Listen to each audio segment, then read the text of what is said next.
So students, our next point is natural resources के बारे में हम पढ़ रहे थे। हमने कोल के बारे में पढ़ लिया। नेक्स्ट पॉइंट हमारा आता है पेट्रोलियम, जो हमारा नेक्स्ट नेचुरल रिसोर्स है। तो पेट्रोलियम कहाँ से फॉर्म्ड हुआ, किस तरीके से बना? पेट्रोलियम यानी कि पेट्रो मीन्स रॉक, जो इसको डिराइव किया गया है। Petro means rock and oleum means oil, यानी कि रॉक से निकलने वाला ऑयल। तो इसकी डेफिनेशन क्या बनेगी? इट इज ऑब्टेन्ड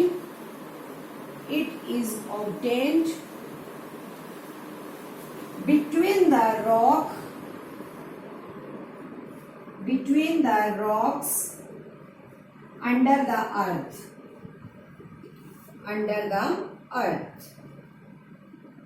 चट्टानों के बीच में मिलता है अर्थ के अंदर। समझ आ गई बात? अब नेक्स्ट पॉइंट आता है पेट्रोलियम के यूजेस क्या क्या हैं।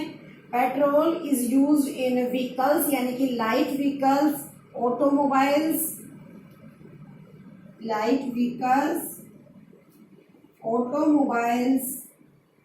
Cars and scooters.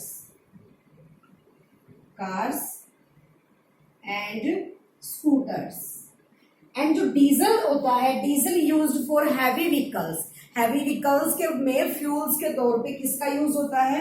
डीजल का। Diesel is used for heavy vehicles like truck and tractors.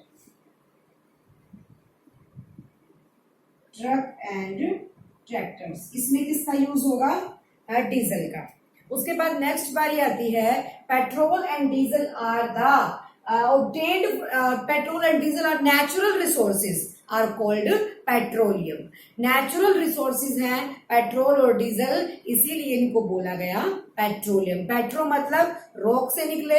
Rock कैसा है? नेचुरल रिसोर्स है, मैन मेड तो नहीं है, नेचुरल रिसोर्स है। तो वहां से जो निकला वो क्या हो जाएगा? नेचुरल रिसोर्सेज यानी कि पेट्रोलियम। तो पहला हमने पढ़ा what is petroleum. Petro means rock, oleum means oil and it is obtained between the rocks under the earth. कहां से मिला हमें? रॉक्स से मिला।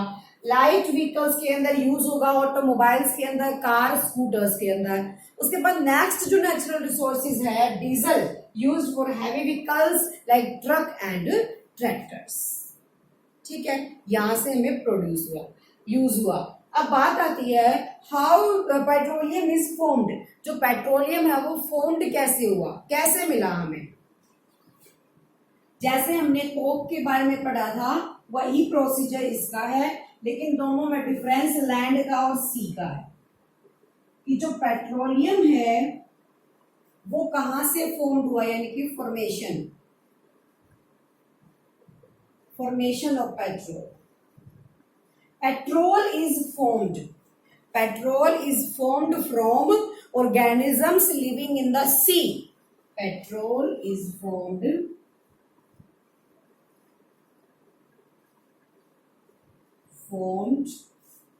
by organisms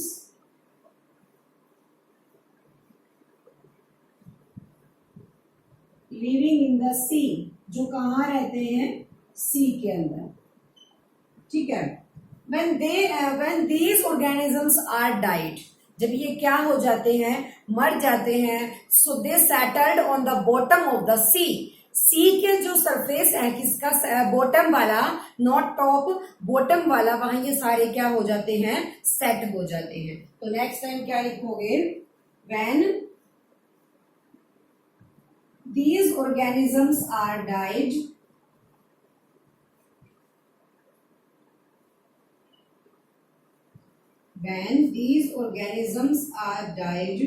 they settled in the bottom of the sea.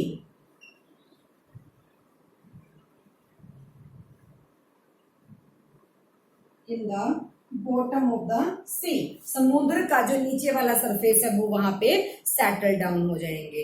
And got covered with the layer of sand and clay. और किससे covered हो जाएंगे? सैंड एंड रेत और क्ले यानी कि मिट्टी से। And got covered with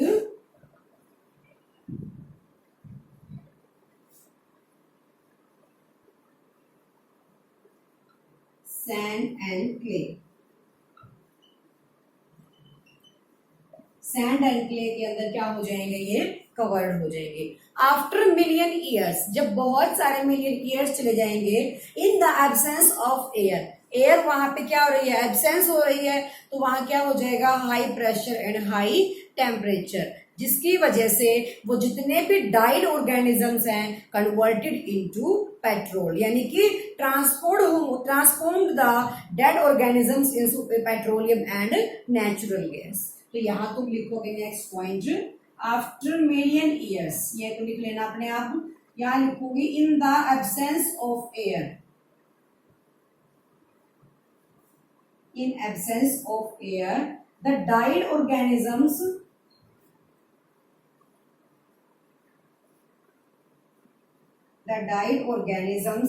transformed into petroleum and natural gas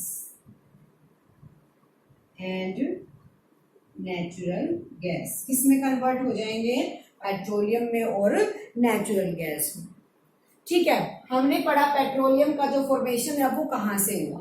जितने भी लिविंग ऑर्गेनिजम्स हैं, जो भी ऑर्गेनिजम्स सी के अंदर रहते हैं, लिविंग करते हैं सी के अंदर, समुद्र के अंदर, जब वो डाइड हो जाते हैं, the organisms are died, they settled at the bottom of the sea, जो सी की जो बॉटम है वो वहां सेटल्ड हो जाएंगे, and covered with a layer of sand and clay, sand and clay की लेयर से वहां कवर्ड हो जाएंगे। After million years in the absence of layer under high pressure and high temperature the died organisms converted into petroleum and natural gas. तो जितने भी died organisms थे जो सी के नीचे क्या हो गए थे, सेटल डाउन हो गए थे, वो सारे आफ्टर मिलियन ईयर्स किसमें कन्वर्ट हो जाएंगे, पेट्रोलियम एंड नेचुरल गैस। समझ आ गई, petroleum and natural gas is above that of the water. तो जब वो ऑर्गेनिजम्स डाइड ऑर्गेनिजम्स हैं पेट्रोलियम और नेचुरल गैस में कन्वर्ट हो गए, तो वो वाटर के सरफेस पे यानी कि अबव लेवल पे आ जाएंगे। क्यों आ जाएंगे खुद, क्योंकि petroleum and natural gas is lighter than water and don't mix it, can't mix it, और उसके अंदर मिक्स नहीं हो सकते किसके, वाटर के। ठीक है, तो वाटर के अबव लेवल पे आ जाएंगे। तो यहाँ तुम लिख सकते हो petroleum and natural gas, petroleum and natural gas above that the water,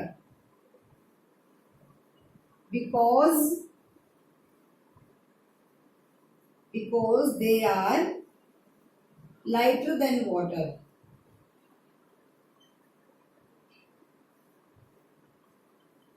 क्योंकि ये पानी से क्या होते हैं, हल्के होते हैं। तो जितना भी पेट्रोलियम और नेचुरल गैसेस होंगी वो लाइटर देन वाटर होती हैं, इसी रीजन से वो पानी के अबव लेवल पे आ जाती है और मिक्स नहीं होती उसके अंदर। समझ आ गई बात। पेट्रोलियम हमारा देखो, कोल हमारा कहाँ से निकला था, जब फॉरेस्ट क्या हो गए, ब्यूरिड इन द सॉइल के अंदर दब गए, नेचुरल प्रोसेस जब हुआ, तो जब वो दब गए वहां पे, उनसे हमें कोल मिला। लेकिन जब ऑर्गेनिजम्स सी के अंदर डाइड हो गए, तो died organisms after million years converted into petroleum and natural gas. And natural gas and petroleum are above on the water because they are lighter than water, क्योंकि वो water से हल्के होते हैं and do not mix it, और उसके अंदर वो मिक्स नहीं होते, ना हम उनको कर सकते हैं, इसीलिए वाटर के सरफेस पे आ जाते हैं। अंडरस्टूड। अब नेक्स्ट बारी आती है कि रिफाइनिंग कैसे की जाती है पेट्रोलियम की।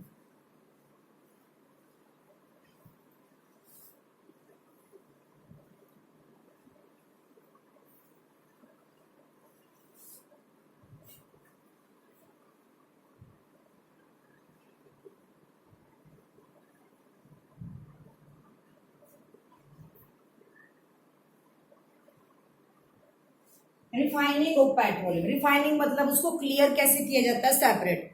Petroleum is the dark colour, petroleum का कैसा कलर होता है, dark liquid, it has an unpleasant order, order भी उसका यानी कि टेस्ट कैसा होता है, स्मेल कैसी होती है, अनप्लीजेंट, जो असहनीय होती है।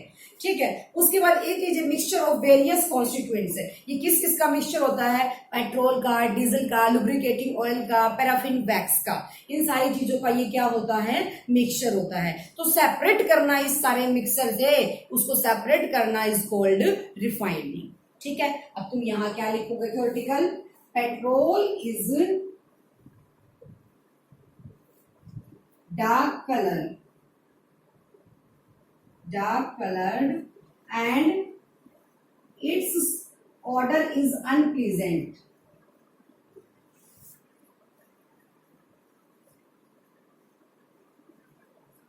वो ऑर्डर में कैसे होते हैं, अनप्लीजेंट होते हैं। डार्क ऑयली लिक्विड लिख लेना, यहाँ पे लिक्विड फॉर्म में होता है ना, dark oily liquid,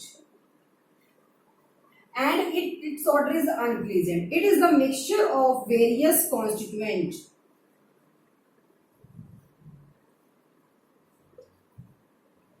It is the mixture of various constituents like petrol, diesel, lubricating oil,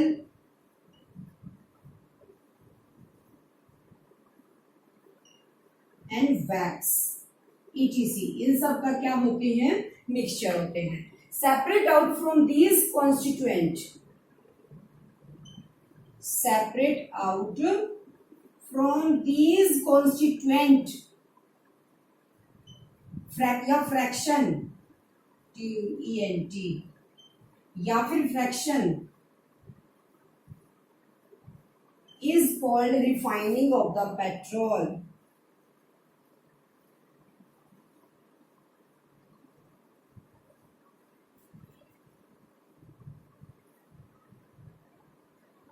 उसको क्या बोला जाएगा, पेट्रोल की रिफाइनिंग।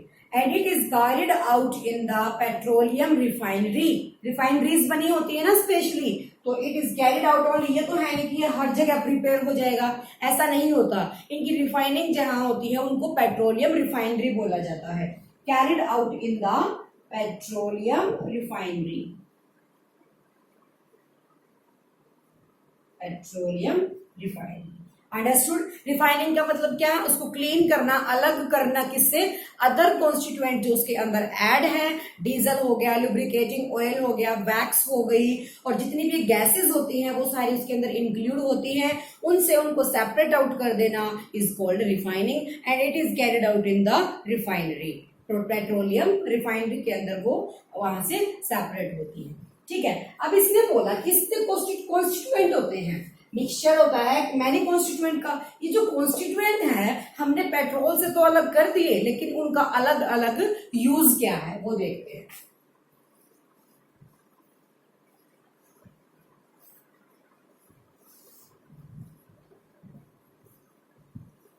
फर्स्ट हमारा है इसके अंदर एलपीजी। एलपीजी की फुल फॉर्म क्या है, liquefied petroleum gas, liquefied petroleum gas, जो लिक्विड फॉर्म में होती है, यूज्ड एज ए फ्यूल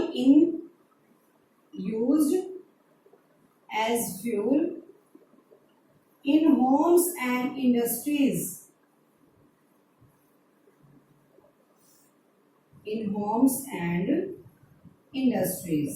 अब उसके बाद बारी आती है पेट्रोल। पेट्रोल का यूज सबको पता है, जितने भी लाइट के वो क्या होते हैं, व्हीकल्स होते हैं, कार हो गई, व्हीकल्स लिख देती हूँ, जैसे कार हो गई, स्कूटर हो गया। डीजल किसके लिए यूज होगा, हैवी व्हीकल्स के लिए, ठीक है। उसके बाद लुब्रिकेटिंग ऑयल कहाँ यूज होगा, लुब्रिकेटिंग ऑयल लुब्रिकेशन में,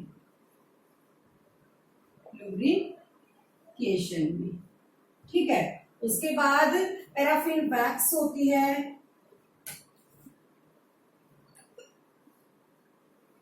पैराफिन वैक्स, ये सारे ऑइंटमेंट या फिर वैसलिन वगैरह में इनका यूज होता है। तो इनकी जो कॉन्स्टिट्यूएंट अपनी टेक्स्ट बुक में टेबल दी गई है, अगर यूजेस तुमसे पूछ लिए जाए तो full form of the LPG is liquefied petroleum gas. ये सारे कॉन्स्टिट्यूएंट होते हैं जो हमें पेट्रोलियम को प्रिपेयर करते टाइम मिले, उनको सेपरेट आउट करके उनका भी क्या होता है, अलग अलग यूजेस होता है। अब बात करते हैं एक थर्ड नेचुरल रिसोर्स जो हमारा आया है नेचुरल गैस के बारे में। Our next point is a next natural resource is natural gas. Third हमारा, फर्स्ट हमने पढ़ा था कोल, उसके बाद नेक्स्ट पेट्रोलियम, उनकी फॉर्मेशन कैसे हुआ, वो कहाँ से मिले, किस कलर के, कॉन्स्टिट्यूएंट्स क्या होते हैं। अब बात करते हैं नेचुरल गैस की। Natural gas, natural gas is very important fossil fuel. Natural gas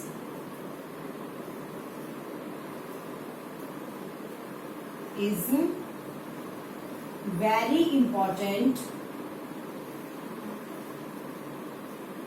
fossil fuel. Why? Because it is easy. Because it is easy. ये किस लिए इजी होता है? सीएनजी मतलब ये natural gas, it is easy to transport through pipes. Pipes के through transport करना इसको क्या होता है, इजी होता है। और यूज्ड किस में होता है, it is stored as under pressure. Store कैसे होती है, under pressure. It is stored under pressure as compressed natural gas।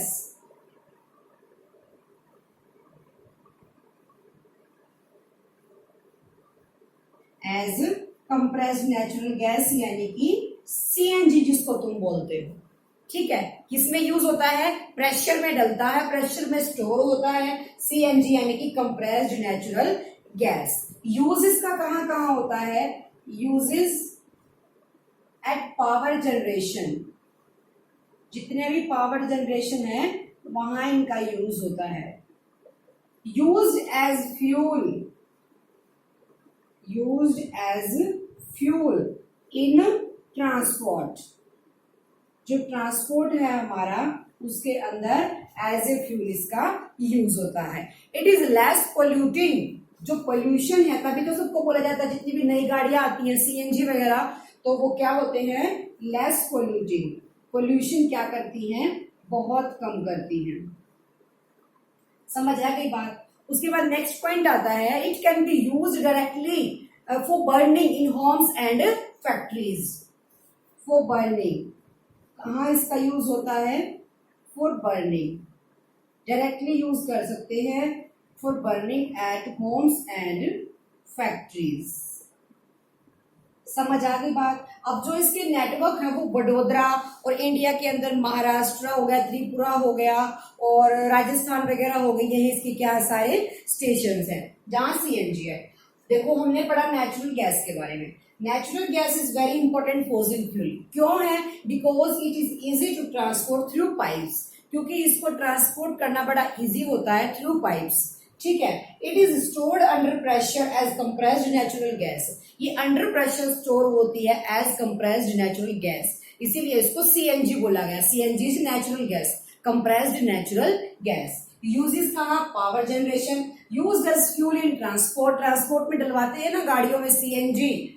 Less polluting है, इसीलिए गवर्नमेंट भी सीएनजी डलवाने के लिए प्रेफरेंस देती है। For burning eight homes and factories, factories और घरों में बर्निंग के लिए इसका यूज होता है। और जो इसके नेटवर्क हैं वो वडोदरा के अंदर है, गुजरात के अंदर। समझ आ गई बात। अब नेक्स्ट बात करते हैं, सम रिसोर्सेज आर लिमिटेड। हमने बात की थी ना चैप्टर की शुरुआत में, exhaustible. Some resources are limited, यानी कि क्या होते हैं, लिमिटेड टाइम के लिए होते हैं। फिर उनको बचाने के लिए हमें क्या करना चाहिए, we use this fuel in the absolutely necessary, यानी कि जब बहुत ज्यादा नीड होती है तभी ऐसे का यूज करना चाहिए। लास्ट पॉइंट है हमारा some resources are limited यानी कि exhaustible, some natural resources are exhaustible कि वो लिमिटेड होते हैं, ठीक है, लिमिटेड में उनका यूज करना चाहिए। तो जब उनका यूज एब्सोल्युटली क्या हो, नेसेसरी हो, बहुत ज्यादा नीड है, तभी उनका यूज करना चाहिए। किस चीज के लिए? क्योंकि जो भी चीजें पोल्यूटिंग होंगी वो ग्लोबल वार्मिंग का भी काम करती हैं। अब जो चीज पोल्यूशन है, जैसे इन्वायरमेंट हमारा पूरा पोल्यूटेड है, तो वो कहाँ जा रहा है? ओजोन लेयर तक जा रहा है। दूसरी बात, वो ग्लोबल वार्मिंग का काम कर रहा है। तो लेस ग्लोबल वार्मिंग के लिए एब्सोल्युटली नेसेसरी हो, तभी ऐसे रिसोर्सेज का यूज करना है। For less global warming and clean environment, for less global warming and clean environment। एक तो ये फैक्ट हो गया। दूसरी बात क्या है, ये लॉन्गर टाइम तक चल सके, तो इसीलिए इनका यूज बहुत कम करना चाहिए, फॉर लॉन्गर टाइम, ताकि ये लंबे समय तक चल सके। समझ आई बात? मैंने शुरू में बताया था कि कुछ रिसोर्सेज क्या होते हैं, एग्जॉस्टिबल होते हैं, जो लिमिटेड होते हैं अर्थ पे, और कुछ क्या होते हैं, इनएग्जॉस्टिबल, जो कभी खत्म नहीं होते, अनलिमिटेड उनकी क्वांटिटी होती है। लेकिन some are limited in amount, कुछ अमाउंट में लिमिटेड होते हैं। तो जो रिसोर्सेज अमाउंट में लिमिटेड है, उनको बचाव किस तरीके से करना है? जब नेसेसरी यूज है, मतलब बहुत ज्यादा उसकी जरूरत है, एब्सोल्युटली नेसेसरी है, तभी उनका यूज करें। और उनको कम यूज करने से जो हमारा ग्लोबल वार्मिंग है वो भी कम होगा, और इन्वायरमेंट के अंदर जो पोल्यूशन है वो भी कम होगा, यानी कि less environment pollution. And for longer time, और वो कब तक चलेंगे? लॉन्गर टाइम तक चलेंगे। समझ आ गई बात? अब नेक्स्ट इसने बोला PCRA, एक रिसर्च है, ऑर्गेनाइजेशन हमारा इंडिया के अंदर, PCRA, what do you mean by PCRA? Petroleum conservation research advices. Petroleum conservation यानी कि बचाने के लिए, रिसर्च एडवाइस, रिसर्च एडवाइस। इसने क्या टिप्स दिए हमें, जितने भी नेचुरल रिसोर्सेज हैं उनको बचाने के लिए, या पेट्रोल को। फर्स्ट इसने बोला कि जो ड्राइविंग है वो हमें कांस्टेंट या फिर मॉडरेट स्पीड पे ही करनी चाहिए। कभी ज्यादा कभी कम करने से हमारा ज्यादा फ्यूल क्या होता है? वेस्ट होता है। तो ड्राइव एट कांस्टेंट और moderate speed.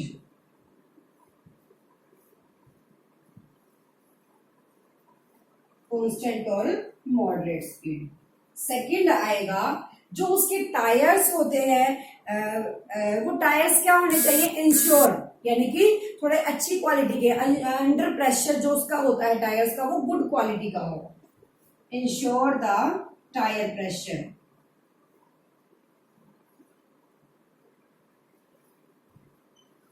Ensure the maintenance, जो उसकी मेंटेनेंस है तुम्हारे व्हीकल की, वो टाइम टू टाइम रखनी चाहिए। इंश्योर सर्विसेज वगैरह, the maintenance. And last point is stop the vehicle